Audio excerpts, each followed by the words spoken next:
Hi, Sarah. Thank you so much for being on my podcast. I am so happy to see you. I know Sarah from the Bologna Children's Book Fair, where we met each other in person, and now we're seeing each other virtually because Sarah lives in Switzerland and I am in the UK, so we don't see each other very often. And Sarah is a graphic designer and an illustrator, and I know you have illustrated at least one book, maybe more now. I don't really know what's happening. So I'm really excited to find out what you're working on and what's happening in your life. And you make the most beautiful, really fine illustrations with really cute animals. And I think everything has a very sweet feel to it. That's how it feels to me when I see your artwork. And I want to know, how did you get started and how was your creative career sort of gone? And we have lots of things to talk about, so thank you so much for being here. Would you like to do a little bit more of an introduction about yourself before we dive into our drawing? Mm-hmm. Thank you so much for this kind introduction. That's really, really kind of you. I'm happy that I met you in Bologna. So we actually had dinner together very spontaneously. As you said, I'm an illustrator and graphic designer. I live in Switzerland and I work on a lot of different projects. Mm-hmm. I'm currently working on my first children's book. It was actually my master project, so a university project, and now I found a publisher and I will refine all my sketches, and it's very exciting to make these drawings and create my first ever children's book. Oh, that's fantastic. Congratulations. And amazing that you found a publisher as well, because that really makes it real, like the whole project sort of coming together. That's amazing. And well done. Yes, it is. It is. It's also not so easy to find a publisher. No, it's hard. And I sent out a lot of applications to different publishers, but I'm very glad that I found an extraordinary sustainable one. It's from Germany, and as my book is also about endangered animals, it's a great fit. Oh, that's a perfect match. Mm-hmm. Is your book going to be in English or in German? It's in German. In German, it's in German. So I'm sorry. It's okay. I read a little bit of German, so maybe I can. If it's for children, I think maybe I'll be okay. The text is pretty easy. We are going to do a little bit of sketching and doodling together. So I'm going to just switch my camera around before we dive in the conversation, and otherwise I forget. Mm-hmm. There we go. So I have my sketchbook here, and I know you're drawing along as well. Do you sketchbook regularly? Is this something that you do for enjoyment? Yes, I do it from time to time. I wish I do it more, that I draw in a sketchbook. The more client work I have, the less I draw in my sketchbook, unfortunately. But I always try to take it with me when I go traveling or on a day trip. So it's really great to sketch down ideas. So because it's often that I will use them later. How about you? Do you sketch often? I do sketch a lot. I try and sketch every morning before I do other work. And for me, it's a big part because I run art courses and stuff as well, where we sketch a lot. So for me, it's a big part of my work. So instead of client work, sketchbooking is actually a big part of my business, of what I do. But sometimes I find it hard to make the time for it. So this year, I really decided to do it every morning, and I've now done it sort of since August, every single day. But I work a lot on loose bits of paper as well. But it's nice to have a sketchbook and have everything together. I feel like. It's just nice to see. This one I started in. It's not about me, but this one I started 26th of June last year, and I'm now about halfway. But I work in different sketchbooks as well. I use it a lot for generating ideas. So this is a rough sketch. Looks amazing. Sometimes it doesn't mean anything to anyone but me, and that's okay. Sometimes it just yes, of course. It's great to bring down ideas, and looks amazing. So many ideas in one. And it's nice to have everything together in one place, I think, because if you have these really rough sketches, if I would do it on a loose bit of paper, I probably would not keep it. But because it's in here, later on I can look back and then it's still there. Yes, I also like to switch between a sketchbook and loose pages. So depending on what I want to achieve. So, like you said, it's great to have everything in one place, but sometimes it also helps me to have loose pages that I don't feel so much pressure that it has to be a good drawing. And so I tend to change it up from time to time. I think that's really interesting that you say that, because I think a sketchbook, if you sort of think of what the original sort of meaning of a sketchbook is, it's a place to experiment and to make messy sketches. Yeah. But for a lot of people, sketchbook is actually more pressure than loose paper, because later on you don't want to mess up your sketchbook. It needs to look nice. Yeah, it's interesting that you say that. Yeah. And that it's more of a high pressure environment. But I also think it gets better. So now I don't feel so much pressure than some years ago in my sketchbook. So when I started, I always had the feeling that every page needs to be perfect. Beautiful, yeah. Now it gets more loose. Same. Yeah, I have the same. And what materials do you use usually when you draw? Sorry? What materials do you use when you are drawing? Because I know you are a graphic designer as well, so you work a lot digital, but for your illustrations you use a lot of traditional mediums as well. So what is your favorite? What do you prefer? I love watercolors and fine liners. So now I have a fine liner. I started out with fine liner, and first I always drew like only black and white. And that's also kind of where I feel most comfortable. And then I love to experiment with watercolor, but also when I work on client projects, it's actually a lot of digital illustration still. So because it's so much easier to make changes and to just to sketch and change my sketches, resize, scale them, and try things and then erase them again. So it's very easy to work like that. But when I draw for myself, I love to draw traditionally. So yeah, it always depends. When I started, I did also client work with watercolor, but I think it's quite difficult because then you always really have to plan everything, and also the colors, you cannot change things afterwards, or it takes a lot of time. It really depends on the project, doesn't it? I have luckily done some project work in watercolors as well. But it is so much easier when you're digital. You can just change the colors and move things around, and it is much quicker and easier. But I just love the look of traditional art, and yes, I find it so enjoyable to make it as well. It's just much more soothing than looking at the screen. So I try to incorporate a bit of both. Or sometimes I make a sketch and then scan it in, and then add the color digitally, doing things like that. That's also a nice way of combining the two. Yeah, I also in the past I figured out, or I tried to figure out how to create digital illustrations looking a little bit more hand-drawn. So that's always my goal, to kind of refine my digital drawing skills that they look traditional, which is kind of weird, but it is just the thing or the look that I like.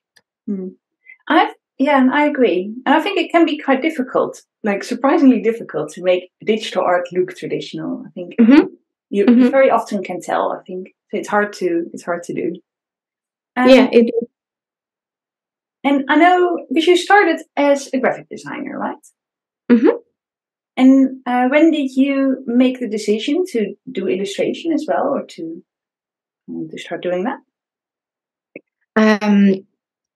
So my studies are called visual communication, and we already during my studies, we had the opportunity to make or to attend to drawing courses. And I always did this as much as I could because I already before I started studying, I loved illustrating. So I actually started, or when I was a child, I always liked to create. I did a lot of greeting cards for my family and friends. So whenever there was a birthday or Christmas or Easter, so I would draw a greetings card for them. And yeah, that's kind of how I started to get into illustration. And then when you decide on what to study in Switzerland, we don't have a lot of studies where you can study illustration itself. And then I applied for visual communication, and yeah, it worked out. And I'm really glad it did. And I'm also glad that I didn't study illustration, to be honest, but visual communication, because it's broader. So I learned a lot of things like logo design and typography and layout and things that are also, as an illustrator, very handy, I think. But yeah, nevertheless, I always love to draw. And now I'm working on both kind of projects. So I have clients where I do graphic design work, like branding, websites, flyers, and so on. And I also work with clients where it's only about illustration. Well, there's a big overlap, isn't it? Because if, like, for websites, and there's a lot of ways where sort of branding can go together really well with illustration. And I think it's a really useful skill to be able to do both. I would find it very hard to do graphic design. I do think it's a really good skill. And also the sort of storytelling part, or maybe you've learned more about what clients' needs are in your study as well than just painting pictures or making pictures. It's interesting. I don't know if there is a study that is similar in the UK. I know there's a lot of illustration studies here. Yeah, and it's also, I think it's great to combine these two, because you can, in a branding, you can add some personal touches when you add illustrations. And also it gives me more opportunities that I can help clients, kind of. And for me, it's also, I like the mix of it. So I'm a person who likes a variety of things. So I don't get bored too quickly. And so with this, I can work on both projects. And I think you've worked on a lot of different projects. When I was doing a bit of research and I was looking at your website, I saw some amazing murals there and website designs and your book and lots of different things that are very, very wide range. What sort of projects do you like most? Are there things that you can share that you really enjoyed working on in the past? So one project which was very special to me was that I got to create the Christmas stamps for Swiss Post. So I got the opportunity to create 3 illustrations for stamps. I actually have them here.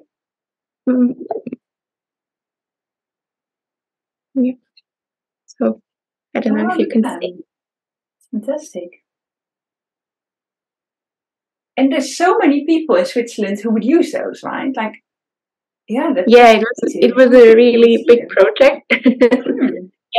And this was, for example, my perfect dream project, because I love to draw small, and I mean stamps are very, very tiny, and so the topic was also about animals, and everything which is related to animals or nature is what I love most to draw. So it combined like all of my interests in one project. And of course, it was amazing to see many people using the stamps, and also the Christmas theme is something I'm really passionate about, or in general, like all the holidays, like I said in the beginning, that I love greeting cards. And so for me, it feels very easy to come up with ideas around holidays, which is decorative and just lighthearted, I think. It's such an amazing project, and it's so lovely that to have something that you made and you know that so many people would have seen it and made it special for when people send out their cards to their loved ones, and then have a beautiful stamp on there is something that really makes a difference. I think I always like buying really nice stamps around the Christmas period, and it's just really lovely. So did you make the original paintings or drawings that you made for the stamps also really small, or a little bit bigger than the stamp? I made them bigger. So it's actually required to make them bigger. So I made them at around A4 size, because they will use it afterwards also for cards and some advertising needs. And so I drew them bigger than they are. But it was also very interesting to try out how they will work at this tiny size. So I always had to resize them to the small size, to the original size, to look if they work. Yeah, because you would lose a lot of fine detail, wouldn't you? Because like if you add in like tiny little dots, you wouldn't see that on that scale. So you have to make sure that your messaging is very clear, even though your picture is meant to be very small. It's really a really fun thing to think about. What would be your dream project that you could work on? Oh, well, I really love working with organizations that have really positive impact in the world. So either for environment or a social impact. So if I could do like a series of illustrations, I like working on projects that are a little bit bigger as well. So instead of just doing one illustration, do like a series or a collection. But for a big environmental organization, for example, I would love that. And then I love drawing animals. I think my drawing style is very different from you, but I think the themes that we like are very similar. That's true. Nature, the environment, animals. I like drawing people as well, but I think if I would have to choose, I would say animals. So something like that. And I have been really lucky to work with some amazing organizations, quite small ones. I've never worked with a really big international charity or something, but you never know, right? What's happening in the future? Of course, I would also love to work with an environmental company. It would be great. I think this project allowed to add something with your artistic style, or with art in general, that people look at it. So I think it's a great way to use illustration. So we didn't actually tell people who were watching, but we are drawing mice because you really love drawing animals. And when we spoke before, like, what should we draw and where do you get your inspiration from? You said, I really love to draw animals, and in particular mice and foxes and fish, I think you said as well, which I think is really interesting. And I thought I love drawing mice, and I like that they can have, so like for such a small animal, they can have a lot of character, I think, which is fun. And I'm just drawing with a pen. This is just a black pen. I'm not making any sketches. I'm just going straight in, which means that I always like doing this, but it means that every line that you put down is there to stay. You can't erase any mistakes, and that's it's sometimes a bit scary. But I just like bold lines and just going for them. What are you using? I'm kind of in the middle. Oh, you've got so much color already. Yeah, I started to make a shape with watercolor, but also fine liner for some just some plans around it because it's easier to draw shapes, I think, when you're speaking at the same time. I agree. I think it is quite challenging to talk and to have to think about your answers as well whilst you're drawing. I think it's an extra challenge today. Yes, it is, but it's cool. Yeah, and in a different language as well. Yeah. So I hope you can all understand me. Yeah, perfect. Your English is so good. Really, really perfect. So for your book, can you tell us a little bit more about it, or if it's all still secret? No, I can tell you. It's actually not very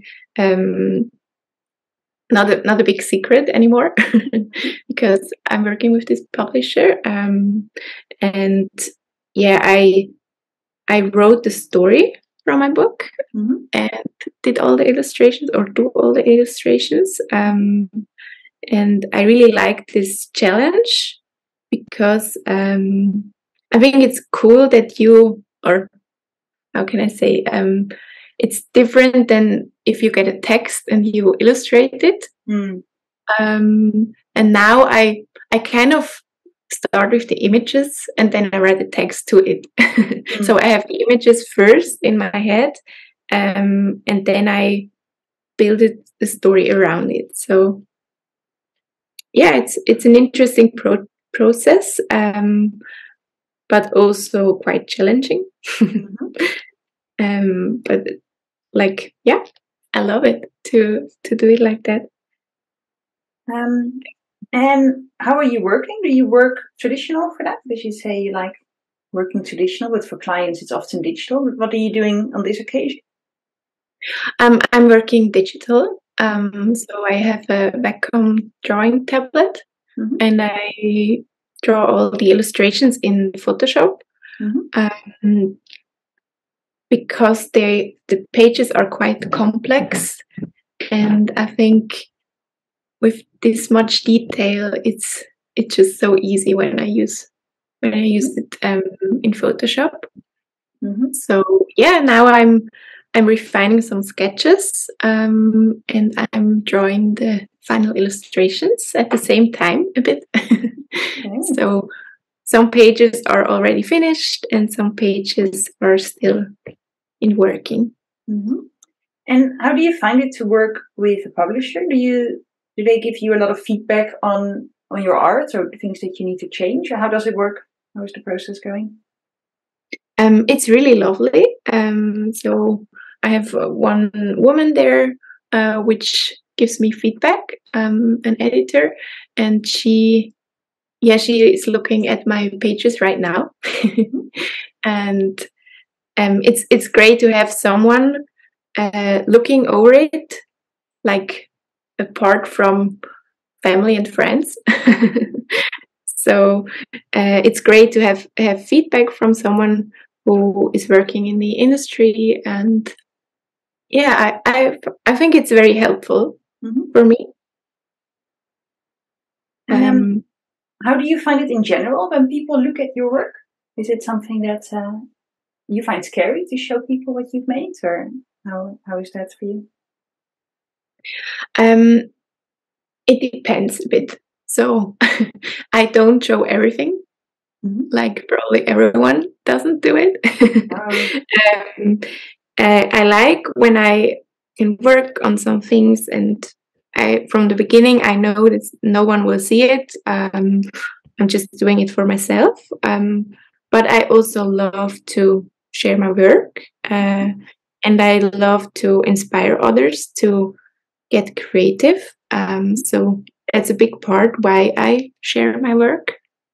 Besides, of course, that it's helpful to get work. I really love to share my work, but also to share some insights about being self-employed and like tips. And I always think it's very cool when someone reaches out to me and asks me about tips or a specific question. So yeah, because when I started, I also love to get insights from illustrators. So I always looked up to people who share a lot about their process, and I would love to do the same. And have you always been self-employed since you started after university? Have you ever worked for a boss? I during my studies, when I did my bachelor degree, I did 1 year of a break, and there I did 2 internships, but in graphic design agencies. So this was very interesting. I worked in an agency very big in Berlin, which was interesting, but not so creative maybe, because it's a lot about corporate design, guidelines, and you're not so open to create things like you want to. And then I did another the right colors and the right exactly. And, but it was a very interesting experience. I learned a lot, and there were great people there. So because it was a big company and in Berlin, there were many very talented designers. And then I worked in a very small agency in Zurich, and this was amazing. I loved to work there, and and then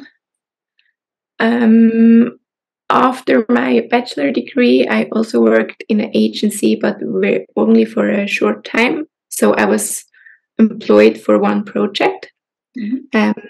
And then when the project was finished, I actually started with a master degree. So my whole journey is a little bit like studies, internship, studies again, working.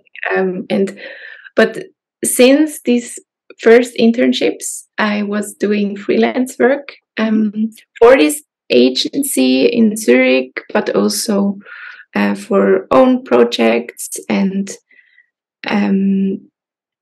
so I kind of started working for clients while I was studying. And then when I finished with my master, I had a lovely job offer, to be honest. But then I realized I would love to try and work self-employed, even though I had this amazing job opportunity, because I thought it's a good way to start now, when I don't have a lot of how do you say, I don't have kids or responsibilities that no mortgage, no children. So a lot of freedom at that stage. Make mistakes and try something, and then exactly. So I thought, why not? I want to try it out. It's always something I have been interested about, and I also like the different tasks you need to do when you're self-employed, so that you have to do admin work, and you have to plan everything, and social media, and all these kind of different tasks. I think that's very interesting to work on all of that, and it's also motivating to work for yourself. So everything you do is in your hands. So the more you work and the better you work, the more you will achieve somehow. So it's something that was always very motivating for me. And do you enjoy being self-employed now you're doing it? Because you've been doing it for a few years now, right? This is, how long ago is that when you started? It's only 2.5 years full time, but before some years of freelance work. And I enjoy it a lot. So I like the freedom. The only thing is that I sometimes miss having a team, to be honest. So that's really like you work on your own all the time, and that's something I do miss, and I try to make it in my private time. So I catch up with friends and family, and yeah. How about you? Do you like it? I love it. I Mhm. I don't really like to be told what to do. Yeah. And I did enjoy being in my job as one, like at the time I enjoyed it, but now I Mhm. know what it is like to be self-employed, and the fact that I can make my own schedule and I can choose what I prioritize. I can choose the direction that Mhm. I go in. And I've never been employed in any creative jobs. Only I worked in finance and insurance before I did Mhm. illustration. And so I don't really know what that is like to do that in an Mhm. employed capacity as an in-house illustrator. So I don't know that, but I just love making like plans, to like plan my own day. If I want to go for a run in the morning, I can do that and then Mhm. work a bit later. Or if I want to, like, I can really schedule my own hours and stuff, and I love that. That's something that I really missed when I worked in an office. The hours were very long, and most of the time when it was daylight outside, you would be in an office looking Mhm. at the screen, and I thought you miss so much of the sun and the daylight, and you're always sitting indoors. And now I can just choose to go for a long walk during the day and then work a bit more in the evening, and I love that. Yeah, yeah. Same here. and and also I also miss having colleagues a bit sometimes. That's true. Mhm. Someone to sort of bounce back, like if you to share ideas, or to sometimes you want feedback from someone who is not your Mhm. partner, who is not your mum, but Yeah. someone who can look at your work objectively, or if you have an idea for doing a course or setting something new up, and you're like, oh, what do you think? Is this a good idea? Or Mhm. how are we going to market this? Or that sort of thing. That sort of thing. Mhm. Yeah, I think people around us, they just need to have an open ear Mm. and listen to our ideas. Mm. Also, because sometimes when you work by yourself, you can have such a clear idea about how things should go. But sometimes you Mhm. can get a bit of tunnel vision, and it's good to have someone else come in and say, well, actually, have you thought about doing it this way? Or maybe, Yeah. sometimes it's something really simple that you just overlooked. Yeah, it's very helpful to step Mm. away from your work Mm. and to have another opinion on it. So Mm. I almost always show my work before I send it to someone, to often to my boyfriend. Mm. So it's very helpful to have another opinion. Mm. Uh, yeah. I I do sort of send it sometimes to other people, but not too much. Because everyone has different opinions and everyone wants different things, and then sometimes it's better to go just with my own instinct instead of getting distracted by other people's opinions. So I'm a little bit stubborn sometimes. When my partner says, "Oh, why do you not do it this way?" I'm like, no, keep it the way it is. Yeah, but it's also good, and when you know what you want. Mm. And this is what I like about the podcast. So it's a bit like having a bit of a brainstorming session with someone you know. Mhm, A mhm. little bit like that. So, why did you decide to revive your podcast? Well, for a few reasons, because I really enjoy having a really in-depth conversation with someone about illustration, about art, and I don't really have many people in my life. Sort of my close friends, they all work in very different areas. So for me, it's Mhm, really just personal, really interesting to have these conversations. And then if I have them, I might as well record them and share them with the world, and other people might find it mhm, interesting as well if I find it interesting.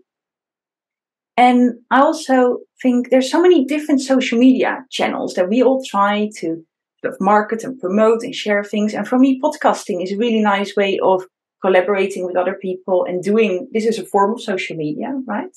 But mhm. this is for me really slow social media. Yeah. This doesn't take me much energy. It does take a bit of work to do the editing and stuff, but for me, I get more energy than that it takes energy. Mhm, So it's something that I really enjoy. And it's just a good way of doing a bit of like so slow social media. I like doing like my YouTube channel and things like that. If you're on Instagram, everything is so fast. You share something and within a second it's gone, and people see new like constantly. Things change there, and people might only see your work for a second, but something like this, people might still listen to it in a year's time or longer. So I found that with the first season of my podcast, people are still listening to it, and that's from 2019. So it's I also love to consume things like that. So when I draw, I often listen to podcasts or YouTube videos. So where you get a little bit more insight from people working in the industry, and you get to know a person and not just like you not just see one image and then you scroll further. Yeah, you hear also a bit more about how people work and why they do things, and I agree. I always like listening to podcasts myself as well, which is also a reason why I like to do it. But it's great. So we met at the Bologna Children's Book Fair, and I think that is a really wonderful place to get inspiration and to see so many different styles of work. And how, when you were sort of starting out, did you find your own art style sort of quite quickly, or did it take you a long time to try out different things to come to what you do now? I think that's a difficult question because I'm still not sure if I found my art style. I think it's an ongoing journey. I think I found a style where I feel comfortable and where I like how it looks for myself. So when I started, I often had this image in my head what I wanted it to look like, but I didn't achieve it. And now I get closer to it, I think. Still sometimes I'm not entirely happy about it at the end, but I come closer, like with every drawing I do. And for me, that's kind of how I would define my art style, so that I try to achieve what is in my head. But I think, or in my opinion, it took a long time. And like I said, it's still ongoing. And it takes so much drawing to just try out different things. So as I said in the beginning, I started with fine liner illustrations. I did a lot of very detailed illustrations in the beginning. But also there are some things which stay the same. So I still like drawing very detailed, but not in the same way. So I like to add colors. And I remember when I started with adding colors to my work, I was very overwhelmed.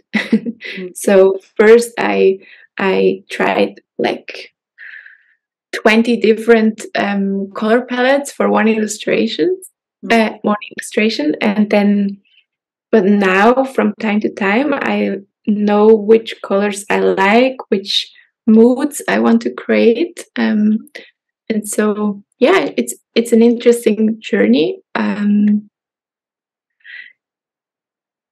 something I thought about for a long time. So I always had this feeling I need to find my art style, but it's very difficult to just find it. I think it just takes a lot of time and practice and experimentation, and I think you have a really clear style, even though some is color, some is black and white, some is. But I think I can, really clearly see sort of your hand in all these illustrations. So that's really interesting. And have you ever heard of this concept where you have like a gap between your tastes, what you find beautiful and what you want to create, and what your ability is, and that gap sort of changes, because then you learn a lot and that gap comes a bit closer, but then your taste changes and maybe your expectations become higher, and then you find it hard again. I read about that, and it really resonated a lot with me because I think that's exactly how it is, in my opinion, or in my way of drawing. Yeah, but it's interesting that you say you can see my style, because I heard this from some people, like from people outside. They often say it like that, but I think you're so close to your work that you can always find something. And something that I sort of went through is when I started drawing, and not necessarily illustrating, but drawing, in the beginning, I tried to become more and more realistic. So I thought my drawings have to be really realistic and really precise. So I spent a lot of time practicing that. And I still like that. But I think for illustration and for storytelling, realism is not always the best way to go. And it's much more about expressing emotion, or about telling a story, or changing things otherwise. So recently, I really tried to let go of making everything really detailed and precise and more free. And this is why I like to draw with a pen, because you have to be really loose. You can't be too precise. So I sort of go back and forth between what I like to do and how I do it. And then, I still like to make really detailed portraits, for example, of people, but it's more for practicing than I wouldn't do that commercially, just for practice more. Yeah, I can relate a lot to that, because in the beginning, I always wanted to draw realistically, so that the image looked like the photo I was drawing. And I think it's also helpful to try that and to kind of study objects. So also in my sketchbook, I did a lot of drawing from life. Like I went outside and drew plants or animals in an animal park. And then I somehow got more interested in telling a story, like you say. Like, how can you explain something? How can you tell something? How can you create an emotion in your drawing?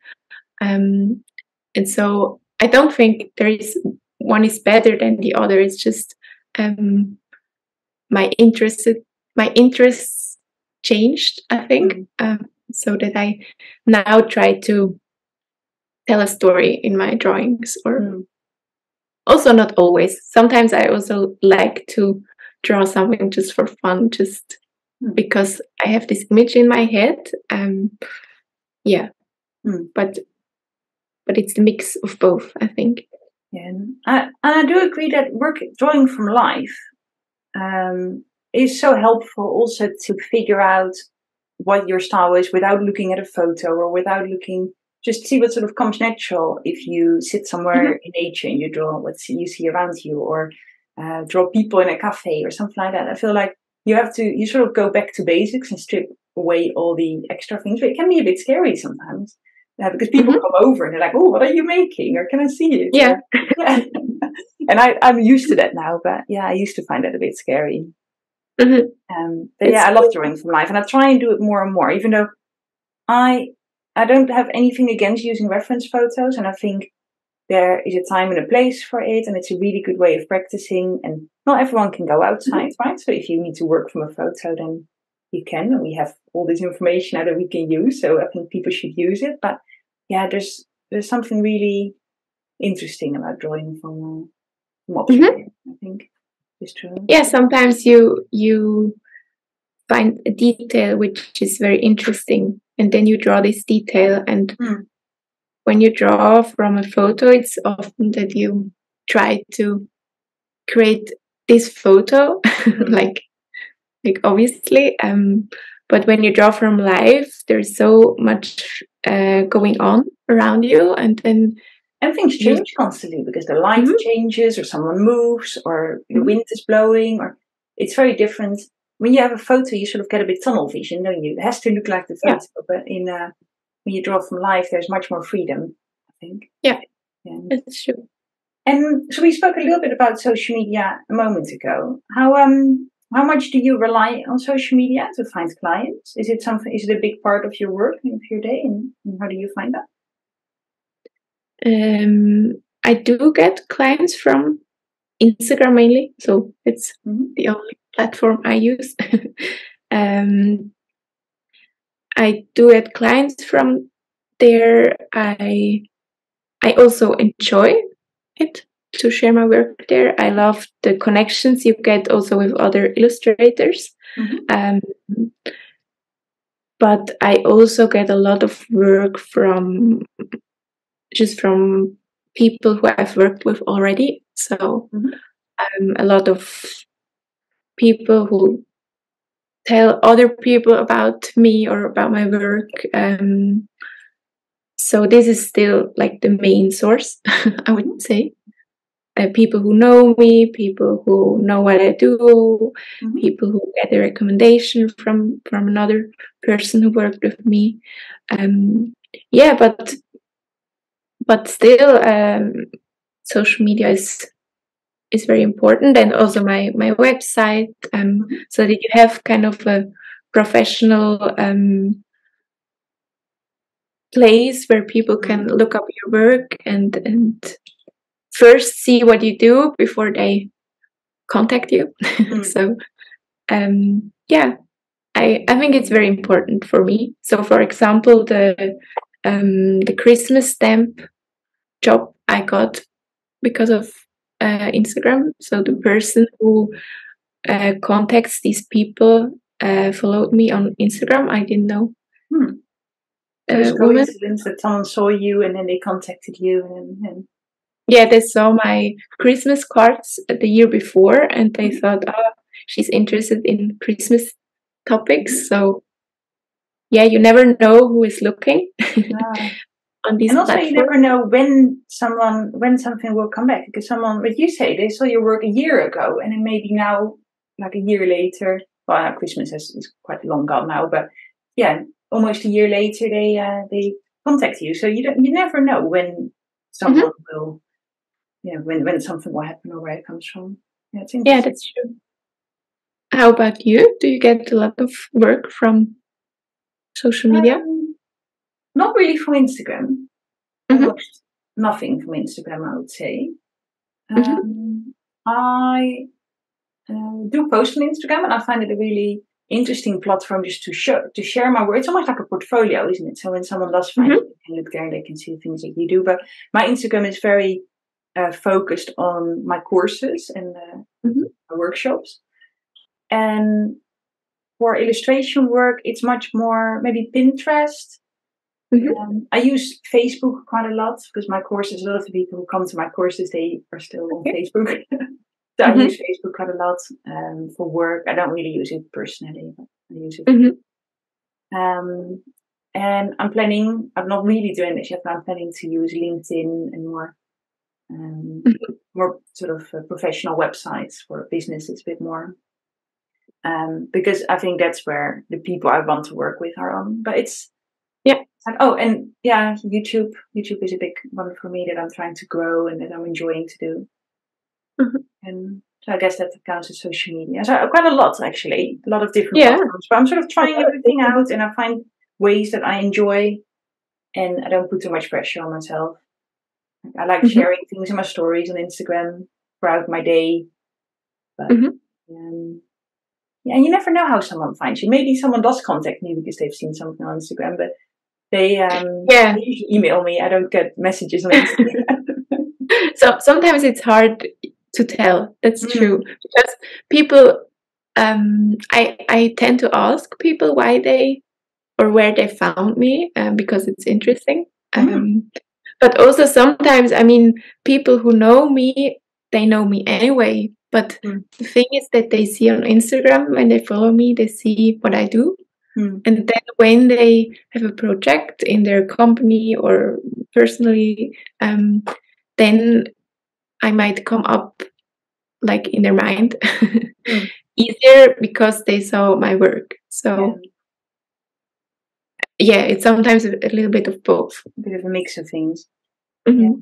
And I go to quite a lot of, not necessarily network events, but I just like talking to people in person, going to art fairs and things like that. And I just really enjoy connecting with people in person.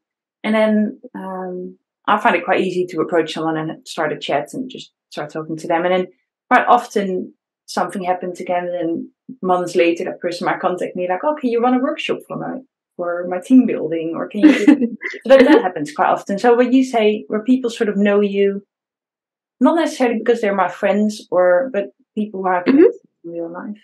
Yeah.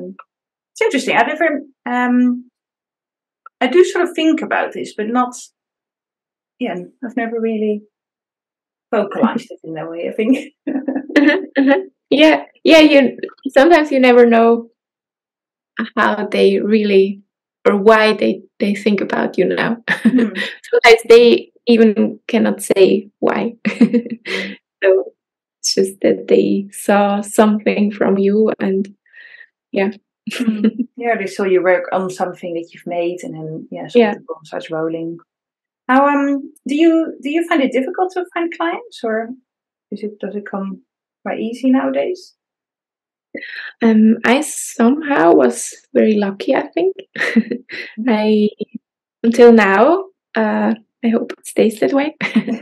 I somehow always had people reaching out to me and asking for work. And until now, I've never reached out to clients. But actually, I want to do that for quite some time now, because I think there are people or clients which I would love to work with, but they don't know me, or they don't know that I exist. So I think it's also a great way to reach out to people if you're interested in working with them. Yeah, totally. I think you should go after the things that you want to do, and you can't always wait for people to find you. Sometimes they need a little nudge. Yeah, exactly. So, and sometimes you know, when you're working alone, I think it's also very quickly that you have enough work. So I cannot take on too many projects at a time. And until now, it worked really well. Of course, there are some waves in the year. So I realized, for example, in summer, there are not so many projects normally, because people also are on holidays, or they, I don't know, they just have other projects. And then often in autumn, like after their holidays, they start with new projects. And then I usually get quite some emails in 1 or 2 weeks after the summer holidays. But because I know that, I can also trust in that a bit more. So I know that if things get slower, I just need a little bit of patience. And also I have an online shop where I like use this time to create my own products. So I think that's a great way to never get bored or never have nothing to do. So whenever you have a little bit less client work, you can work on something else. What do you sell in your shop? At the moment, greetings cards and art prints, but not so many different art prints. So I wish I had more time to create more art prints. Because I have a lot of drafts, to be honest, from illustrations I want to create art prints out of. So, but like I said, it's like something which goes on the side, and whenever I have time, I work on it. It's more of a personal passion project. Do you print them at home, or do you outsource them? I print them at home. So I bought a printer, a high quality printer, where I can have like really good quality with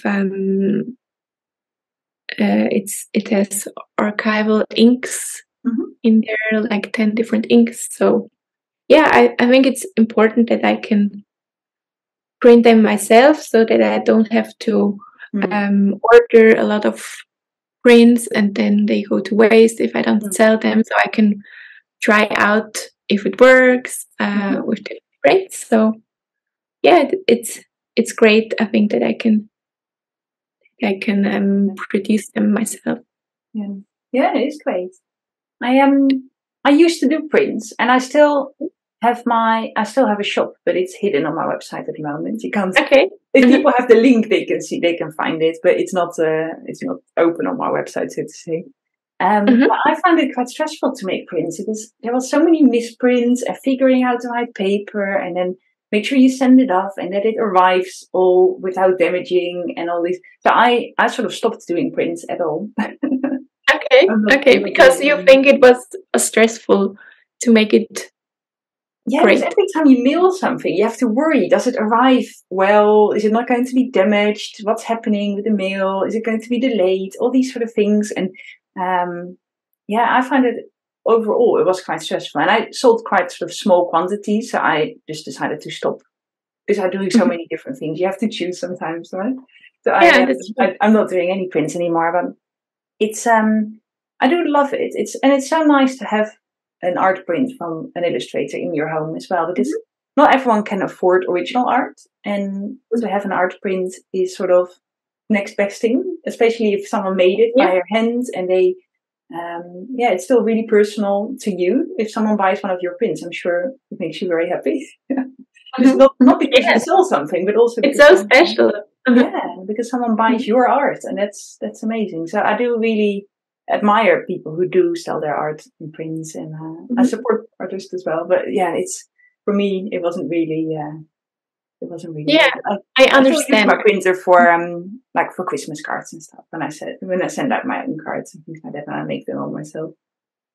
Okay, yeah, I understand. It's also I also sell small quantities in my online shop, and it's also I think it needs a lot of marketing and a lot of like telling people you have it, and that's something I don't really like. So it's just that I often got asked like, can I buy this somewhere? And then I wanted to try it out. And for now it works. So I like doing it. And last year I did my first markets, like Christmas market. And that's actually something I enjoyed a lot. So when you can speak to people and get the direct feedback to your cards and your prints. So I think this was something really, really great to do. And I would love to do it again this year. Yeah, this is something that I would really enjoy as well. Markets and speaking to people, and especially if you can sort of do it with someone or share a table or other people around you are friendly and there's a good vibe, then I think then that's really lovely as well. Yeah, that's true. But of course, an online shop, it takes time. That's true. You have to find different, like there's so many different things that you can do within the illustrations, right? Like you can do like editorial illustrations or big sort of corporate, more graphic design things, or you can do books, or you can do, there's so many things you can do, and making art prints is one of them. And you need to find a sort of niche that makes you happy and that gives you energy, and not, that works for you. And that's a bit different for everyone, I think. Yeah, that's true. And I think it's also interesting to always evolve and think about how or what would you like to work on. Sometimes it's also hard, I think, because you get like emails from people about cool projects, and you kind of just take what comes. And sometimes it's hard to change directions like that. So you just work on projects you're asked for, and this can be amazing, but it can also lead to that you just not really decide on purpose what you want to work on. Yeah, I agree. And I think it's also because people get to know you for a specific thing. And then if you don't want to do that thing anymore, so say you would completely change your style and start doing lino prints with really block colors, I don't know, something that is completely different from the animals, and you do something really industrial, for example, the people who now have commissioned you so far, they would get so confused. And sometimes that is a little bit difficult, because if that makes you happy and you do want to try something that is completely different, then that can be a bit daunting sometimes, when you think, oh, this is not the message I've sent out so far. Yeah. But it's also they know you for a specific thing, isn't it? So I find that a little bit hard sometimes, where you think, oh, maybe at some point I want to try something else, but then do it in your spare time, or find a way of doing it. Yeah, but it's also something when you ask me about my illustration style.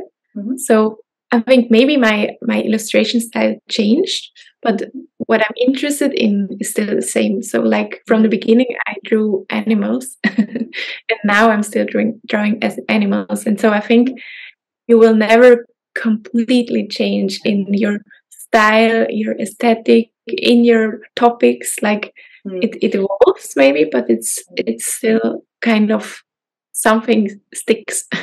Yeah, well, for most people, that's true. And I think, I agree with that. It's also about your personal sort of ethics, or your, if there are certain themes that are really important to you that sort of come back in your artwork time and time again, then I think that is going to maybe change a little bit, but then that's something that is going to stay, isn't it? It doesn't matter if you work in ink or in watercolors or digital, or if there are certain values that are important to you, then that's going to stay, I think. Yeah, that's true.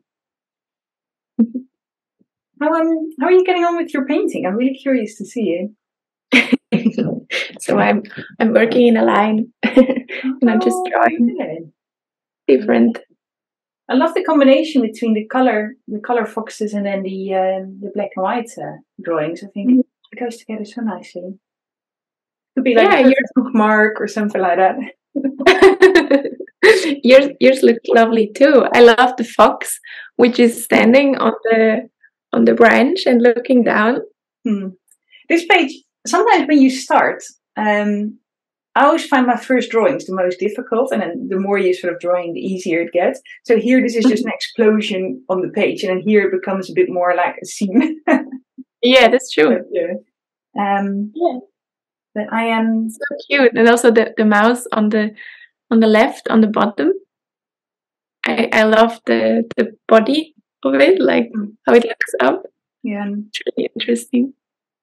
I started working from references, and here I actually ignored the references and was just doing my own thing. And here as well, I had a reference of the fox, but then I sort of added lots of things. I love this doodling. Sometimes when you're talking and you're drawing, and your mind just goes in different places, and you start making things that you didn't really think about when you started. Yeah, that's true. I actually have a question that I am supposed to ask as my first question, but I forgot, and I have forgotten every time so far with every podcast recording. But my business is called Makings and Musings, and Makings is your doing part, making things, the more hands-on part, and Musings is, when you're musing, when you're thinking and dreaming and maybe visualizing things, and a muse is also maybe something that you idolize, more of the sort of dreaming part. Would you say you're more a maker or more of a muser? I think I'm very in between both of them. So it depends on what it is about. So I think when it comes to drawing, I'm a maker. So I start drawing. I cannot think about ideas, or I mean, I can and I do, of course, but it starts to come to life when I start drawing. So I I start sketching, and then from one sketch develops another one, and then I come to an idea that way, I think. But of course, I'm much of a thinker. I overthink a lot. So with decisions and with just somehow, or sometimes when I start with a project, I think, and should I do this and that? And it's always a mix of both of them. Mm-hmm. How would you describe yourself? I am more of a maker, I'm a doer. And sometimes, and you learn so much through doing things as well. So sometimes the ideas sort of follow. When you start with something, then the rest is sort of following. And I think when you run your own business as well, maybe that's for you as well, you don't always have time to overthink things. Sometimes you just need to move quick and do things and just take action and respond to emails. And you don't have time to spend loads of time thinking about how you write something or how you. So I think sometimes we're a bit forced into being into the making, the doing mode. Yeah, I totally agree. I think that's probably the most important thing I've learned while being self-employed is just to start with things. Because in the beginning I was always thinking, I cannot do this because I'm not ready with that, and I'm not sure about this, so I just didn't do it at all. And I realized that I just have to start. I have to start with an online shop to figure out what products I want to produce. So it just somehow you have to start, and then you realize where it will lead you. And I think it's much about making and just starting somehow. You're never going to be 100% ready. You need to start before you're ready, because you're never going to reach that point where you think, oh, now I'm 100% prepared for this, because something unexpected happens and then, your plan goes out of the window. So you're never ready, I think. So, yeah, I agree with that. Yeah, that's true. So before we sort of close the podcast, do you have any other tips for people who are new to art or who would like to do illustration? Is there anything you want to share? I just think dreamers out there. I think it's very important to just follow your gut and to practice and to draw a lot. If you want to draw, then just draw, and you will figure a way out to, if you want to make it as a profession or if it's just for yourself. It's always great to follow it and to draw and draw and draw, and you'll get better when you draw more often. So I agree with that, and I really love that. And I think it doesn't matter if you become a professional or not. Art is always good for you. It's always fun to make things, and even if it doesn't turn out as well as you'd hoped, you've still made something, and I think there's always value in that. Yeah, that's true. I love when friends tell me that they did like a drawing afternoon or with their kids or something like that. So they are always kind of proud to tell me that they did it for fun and that they created something. And I think it's so cool that's initially how I started. I drew because I like to do it. And it led to a profession for me, but it doesn't have to lead to a profession. So it can also just be because it feels good. And yeah, I agree, because it's enjoyable in that moment. I agree. One last question: when is your book coming out? Do you know? Next year? It's coming out this year in September. Oh, fantastic! So it's quite soon. So I have to finish the artwork now, and then it will come out in September. Fantastic! I'm looking forward to that. Yeah, it's going to be amazing. Thank you so much for being a podcast guest. I really love talking to you, and I feel like we could have easily talked for another 2 hours, but we're going to stop now. I'm going to list all the places where people can find you in the show notes, so your website, social media. And if there's anything else I need to include, let me know and I'll put everything in. So thank you so much for drawing with me. Can you hold up your drawing one more time? I just quickly, as a finishing. Like I think it looks amazing. So much fun. Really, really wonderful. So I want to thank you as well. It was a real pleasure to talk to you and to draw together this afternoon, like now. It was, it's just nice how we connected in one evening in Bologna, and now we talk over Zoom. It's amazing. Yeah, and you never know where you meet people and what connections you make. Yeah, you're open to meeting people. Yeah.